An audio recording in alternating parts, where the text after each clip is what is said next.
బాలీవుడ్ సినీ రంగ అగ్ర కథానాయిక తనకంటూ మంచి గుర్తింపు తెచ్చుకుంది. గ్లామర్ షోతోనే కాకుండా కంటెంట్ ప్రాధాన్యత ఉన్న చిత్రాలను ఎంచుకుంటూ ప్రేక్షకులను మెప్పించింది. అందం, అభినయంతో మంచి మార్కులు కొట్టేసింది.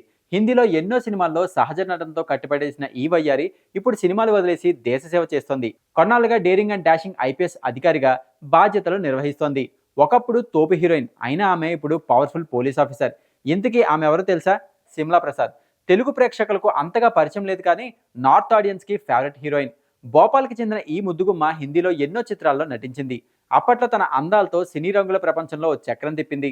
చిన్నప్పటి నుంచి నటనపై ఉన్న ఆసక్తితో నాట్యం, నటన పాఠాలు నేర్చుకుంది. కాలేజీ రోజుల్లోనే పలు నాటకాల్లో కనిపించింది.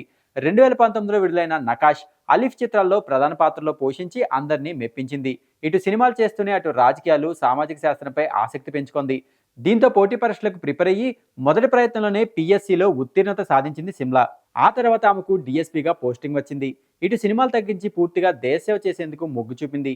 ఎలాంటి కోచింగ్, ట్రైనింగ్ లేకుండా యూపీఎస్సీలో ఉత్తీర్ణత సాధించింది. మంచి ర్యాంక్ సాధించింది. అప్పటి నుంచి ఐపీఎస్ అధికారిగా సేవలందిస్తోంది. 1980 అక్టోబర్ 8న భోపాల్ నగరంలో సిమ్లా జన్మించింది. మంచి డాన్సర్. చిన్నప్పటి నుంచి నాటకాల్లో చురుగ్గా పాల్గొనేది. సిమ్లా తండ్రి భగీరథ్ ప్రసాద్ కూడా ఐఏఎస్ అధికారి కావడం విశేషం.